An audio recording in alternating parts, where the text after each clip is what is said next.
अत्यंत ही विचारणीय है। और हे राम, आगे की जो कार्यवाही है उसके लिए हमें अत्यंत ही विचार करना है। आपके आने के बाद महाराज दशरथ स्वर्ग सिधार गए। पिताश्री, यह आपने क्या कर दिया? आपकी आज्ञा पालन के लिए मैं 14 वर्षों के लिए इन वन प्रदेशों में आया था। पिताश्री, आपने नहीं किया। 14 वर्षों की अवधि कोई लंबी नहीं थी। मैं उसे शीघ्र ही पूरा करके आपके श्री चरणों का दर्शन करता। हे विधाता, तूने यह क्या कर दिया?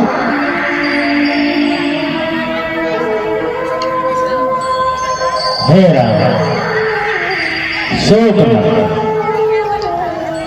विधि के विधान को कोई टाल नहीं सकता। विधि ब्रह्मा के रचना के अनुसार ही सारे कार्य होते हैं, उसे कोई मिटा नहीं सकता। मैं निज नाथ सुभाव, अपराधी अपरदा हटाओ। यह सब विधाता के अधीन है और विधाता समयानुसार सब कुछ करता है। तुम्हारे पिताजी सर्वसमर्थ चक्रवर्ती सम्राट थे, जिनका यश और कीर्ति चारों दिशाओं में गुंजायमान है। वह शोक करने के योग्य नहीं है। अतएव हे राम, तुम इस व्यथा को त्याग कर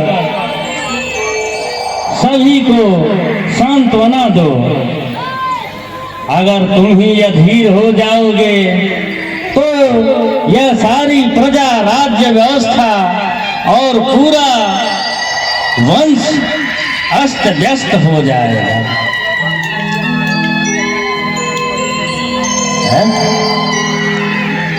हे भरतलाल, आपको जो कुछ भी कहना हो वह श्री राम से अपनी याचना कर।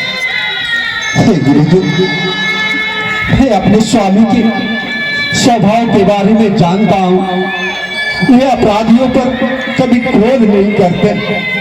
हे भैया, मैं भी आपका एक अपराधी हूँ, जो मेरे ही कारण यहाँ अपराध हुआ है। फिर भी मुझे पूरा विश्वास है कि आप मुझे क्षमा कर देंगे, क्योंकि मैं बचपन में हार जाया करता था तो आप हमेशा जिता दिया करते थे। ये भैया, आज वही छोटा सा व्रत आपके चरणों में पढ़कर आपसे क्षमा मांगता है। हे रघुनंदन, रघुकुल भूषण, रघुपति, रघुनायक, रघुराई, छोटे यार शरणागत को कहिए बाप मेरे भाई, जो ज्येष्ठ अवध के राजा है, ये चढ़े अवध का राज करे। शत्रुघ्न सहित हम दोनों भाई वन में रहने का कार्य करे। पर है अनर्थ, पर ए अनर्थ, ये माता क्या मरती है, करनी है राजा रानी की, पर उसकी प्रजा भुगतती है। जैसे भी हो लौटे अवध, इतनी देर बितारी थी, ठाकुर जी की मंदिर तक होती है दौड़ पुजारी की। आत जीव जन करहु बलानी, इस अधीन जीव गति जानी। हे भरत, अपने जी में गलानी मत करो। जीव की गति ईश्वर के अधीन है। मेरी राय में तीनों लोकों का पूर्ण श्लोक तुम्हारे हाथों में ही है। तुम पर कुटिल भाव लाते ही लोक और परलोक दोनों बिगड़ जाते हैं। हे भाई, मैं तुम्हें भली भांति जानता हूं, पर क्या करूं, जी में असमंजस है कि जिस सत्य के लिए पिताजी ने मेरा त्याग किया और मेरे प्रेम में विकल होकर अपने शरीर का परित्याग कर दिया, यदि मैं आज उनके वचन को टालता हूं तो उनका यश इस संसार से जाता रहेगा। हे भरत, तुम तो जानते हो कि वेद शास्त्रों में सत्य के समान कोई दूसरा धर्म नहीं है। हे भाई, इस सृष्टि में अनेक राजाओं ने करोड़ों कष्ट सहे हैं। महाराज बलि और रंती देव भी धर्म पालन के लिए नाना प्रकार के कष्ट सहे हैं। वेद पुराणों में सत्य के समान दूसरा कोई धर्म नहीं होता। इसको त्यागने से सारे संसार में अपजस छा जाता है। इन सारी बातों पर विचार कर कहो तो मैं अयोध्या लौट चलूं। जेहु पाय पुई जान जनी देखे दीन दयाल सो सीख दिए। बालू, आपने जो भी कहा मेरे लिए बहुत ही कठिन है, परंतु आप मुझे ऐसा शिक्षा दीजिए ताकि मैं 14 बरस जीवित रहकर आपके चरणों का दर्शन कर सकूं। हे भरत, मेरी तुम्हारी वन तथा कुटुंब की चिंता तो महाराज जनक जी की है। गुरुदेव के होते तुम्हें स्वप्न में भी कोई क्लेश नहीं होगा। हे भाई, इस समय हम दोनों का यह कर्तव्य है कि हम दोनों पिताश्री की आज्ञा का पालन करें। इसलिए मेरी कहना मानकर अवधि भर अयोध्या की प्रजा की सेवा करो। हे भाई, जिस देश का राजा नरकगामी होता है, हे भाई, मुखिया को मुख के समान होना चाहिए, जो खान पान में एक हो परंतु विवेकपूर्ण संपूर्ण अंगों का संचालन करे। ऐसा ही धर्म राजा का भी होता है। हे भरत, अब तुम ही कहो कि मैं तुम्हें क्या प्रदान कर सकता हूँ। भैया, जब आप नहीं रहेंगे तो अयोध्या पे कौन रहेगा? आपका सिंहासन रिक्त रहेगा। भैया, मैं आपसे एक विनती कर रहा हूँ, जब आप वन में रहेंगे तो सिंहासन पर मैं आपका चरण पादुका रखना चाहता हूँ, ताकि हर क्षण हर पल मैं इस चरण पादुका से प्रेरणा लेता रहूं। भैया, आप कृपा कर अपने चरण पादुका मुझे प्रदान करें। हे भरत, मैं तुम्हारे और जनहित की भलाई के लिए अपनी चरण पादुका दे रहा हूँ। इसे संभाल कर रखना, इसी से तुम्हें समय समय पर प्रेरणा मिलती रहेगी। हे लक्ष्मण, मेरी चरण पादुका ला दो। परंतु एक बात हमेशा याद रखिएगा, 14 बरस के बाद एक क्षण भी आप देर लगा दे तो उस समय मेरा जलता हुआ सीता को देखिएगा। हे भरत, यह तुम क्या कह रहे हो? मैं तो वैसे ही दुखी हूँ। हे भाई, मैं तुम्हें वचन देता हूँ कि 14 वर्ष व्यतीत होते ही मैं शीघ्र ही अयोध्या में आ जाऊंगा। तुम अपने मुख से इस प्रकार के वचनों को न कहो। भैया आप इस चरण पादुका पर एक बार आप अपना चरण रख दे। प्रभु करी कृपा पावरी दीनी,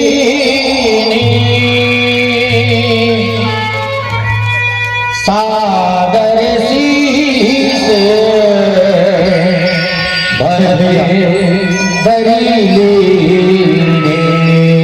आपके आगमन की खबर सुनकर मुझे अत्यंत क्रोध हुआ और क्रोध में मैंने बहुत से कटु वाणी कह दी है। आप उसे क्षमा करें भैया, मुझे क्षमा करें भैया। तू सचमुच में पगला ही है। अरे तू तो श्री रामचंद्र के चरणों के अनुरागी है। तू अपराध कर ही नहीं सकता। तुमने तो प्रेम भी मुझसे पार करने के लिए कहा होगा। देखो ये लक्ष्मण, मैं तुम दोनों का अपराधी हूँ। मुझे क्षमा आप दोनों से मांगना चाहिए। नहीं भैया, मुझे क्षमा कर दो। ऐसी बातें न कहें भैया, ऐसी बातें न कहें। राम भक्त ले चला रे राम की निशानी, शीश पर खड़ा, शीश पर खड़ा, अखियों में पानी, राम भक्त ले चला राम की निशानी, निशानी राम भक्त ले चला राम की निशानी। अरे शीश पर खड़ा, शीश पर खड़ा, अखियों में पानी, राम भक्त ले चला राम की निशानी, निशानी राम भक्त ले चला राम की निशानी।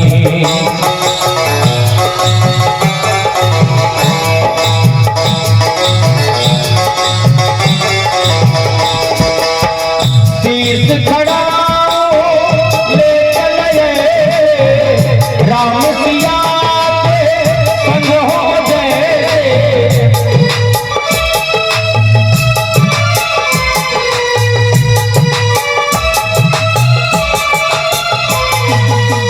शीश खड़ा ले चले राम सिया के संग हो जाए। अब इनके अब इनके छाँव में रहेगी राजधानी, राम भक्त ले चला राम की निशानी, निशानी राम भक्त ले चला राम की निशानी।